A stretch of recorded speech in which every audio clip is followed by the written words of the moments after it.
What if the thing you treasure most, the very faculty you would name as proof of your worth, your awareness, your inner light, the sense that someone is home behind your eyes, was never a gift at all, but the single most catastrophic accident in the history of life on this planet? We are taught to place consciousness at the summit, the crown of evolution, the prize, the thing that lifts us above the animal and the stone. But there is a darker tradition, old and stubborn and never quite silenced, that looks at the same faculty and sees not a crown, but a wound, a thing that opened and cannot close. This essay walks into that tradition, not to frighten you, but to take its argument seriously, because it is one of the most unsettling thoughts a human mind has ever turned upon itself. Begin with the strangeness of the thing itself, because we are so accustomed to it that we have stopped finding it strange. Every other organ in your body does its work in darkness. Your liver does not know it is a liver. Your heart pumps without an audience. For billions of years, life proceeded exactly this way, vast, intricate, magnificently complex, and entirely unwitnessed. Nothing anywhere experiencing anything, a universe of process without a spectator. And then, somewhere, in some nervous system that had grown complicated enough, a light came on. Something began, for the first time, to feel like something. The machine woke up inside itself. And the question the dark tradition asks is brutally simple.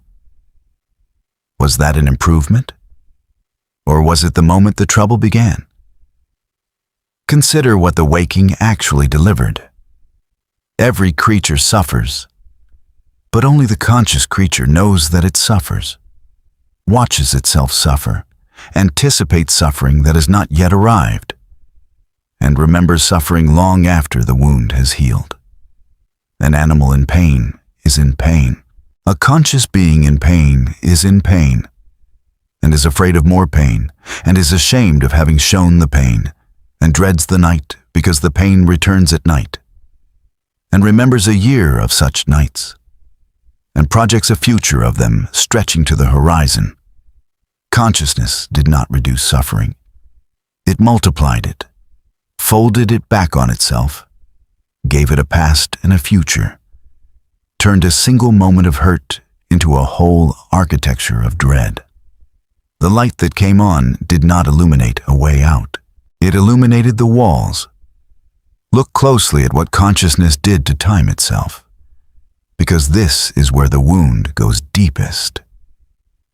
The unconscious animal lives in a kind of perpetual present, a now that arrives and passes without a ledger. It does not lie awake rehearsing tomorrow. It does not relitigate yesterday. Pain comes and pain goes and leaves no shadow stretching forward or back. But the conscious creature was given time as a dimension it must live inside, a corridor with a remembered past behind it and an imagined future ahead.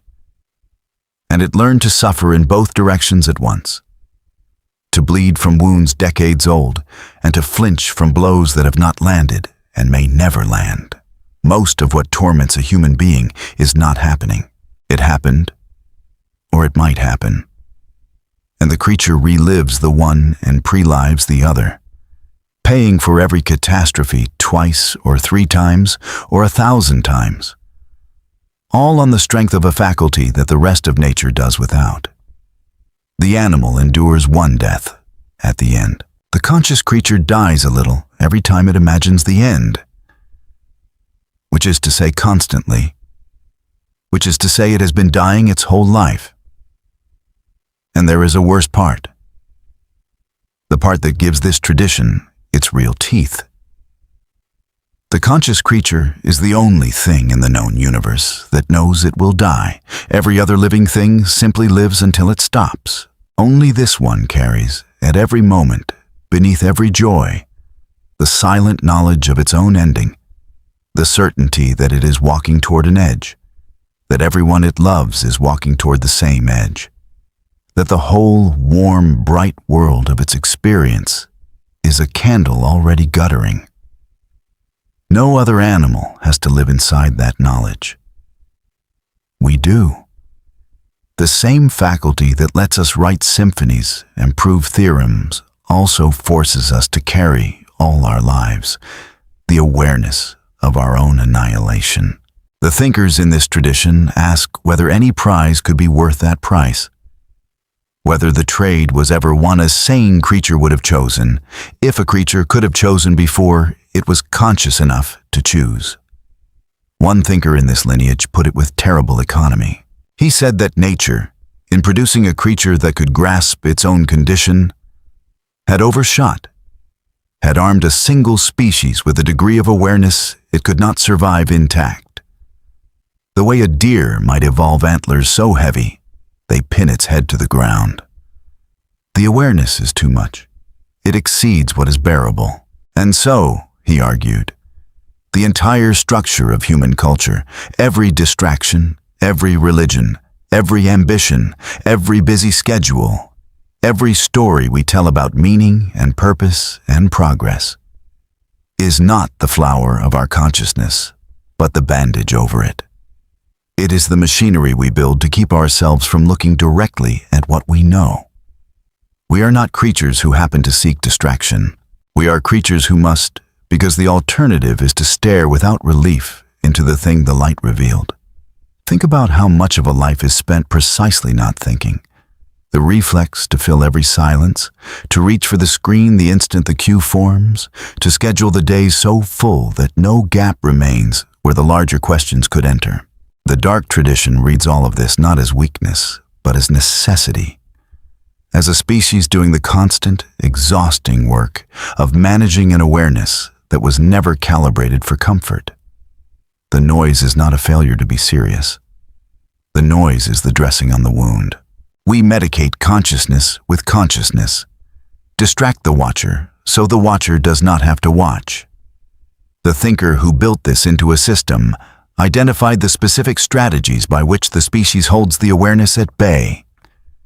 And naming them is uncomfortable because you will recognize everyone as the texture of an ordinary day. There is the strategy of fastening yourself to something, a cause, a country, a family, a god, a project, anything large enough to stand between you and the void, so that you are always looking at the thing and never past it.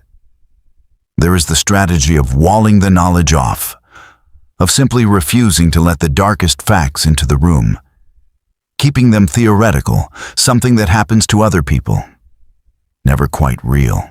There is the strategy of perpetual distraction, the endless stream of small stimulations that leave no quiet interval long enough for the larger awareness to surface. And there is the strategy of taking the dread itself and transforming it, channeling it into art, into philosophy, into the very act of expression, converting the poison into something that can be looked at from a small, safe distance. The unsettling claim is that these are not occasional tactics. They are running constantly in everyone, under everything. The permanent labor of a mind keeping itself from its own knowledge. A human life, on this reading, is not primarily a pursuit of things.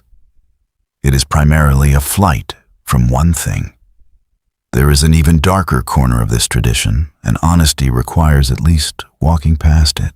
Some of these thinkers concluded that if consciousness is a wound, then to create a new consciousness, to bring a new spectator into the theater, is to inflict the wound again, deliberately, on someone who did not ask for it.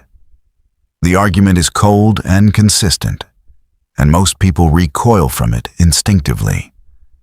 And the recoil is itself interesting, because it may be the species protecting the very mechanism that keeps it going. We do not need to follow the argument to its end to feel its pressure. It is enough to notice that a creature can reason its way to such a place at all, that the light is bright enough to turn against the continuation of the light itself. No other animal could even formulate the question. Now you may want to resist this, and the resistance itself is worth examining. You may say, but awareness also gives us love, beauty, music, the sunset, the face of someone we cherish, the ache of a great piece of art. And the tradition does not deny it. This is the cruelest turn of the whole argument. The same faculty that delivers the dread also delivers the beauty, and the two cannot be separated because they are the same light. You cannot have the capacity to be moved by a sunset without the capacity to grieve that it ends, to love a face without the terror of losing it, to feel the beauty of being alive without feeling, underneath, the cliff edge of not being alive. The wound is not next to the gift. The wound is the gift, seen from the other side. Every depth of joy the conscious creature can reach is purchased with an equal depth of dread, and there is no discount, no version where you keep the one and return the other. So the dark tradition arrives at its vertiginous conclusion, and it is worth stating plainly, even if you finally reject it. Consciousness, on this view, is not the triumph of life, but its strangest malfunction, a creature waking up far enough to see its own situation in full and lacking any power to change it. A spectator locked into a theater it cannot leave. Watching a film it knows ends in darkness, for everyone, including the spectator. Not a crown, a trap with a view. And yet, notice what happens as you hold this thought. There is something in the very act of looking at it directly that does not feel like despair. The thinkers who went furthest into this darkness were not mostly broken people. They were lucid ones. There is a strange tonic in refusing the bandage, even for a moment, in saying out loud the thing the noise exists to drown, perhaps because a creature able to articulate its own trap is doing something no merely suffering animal can do.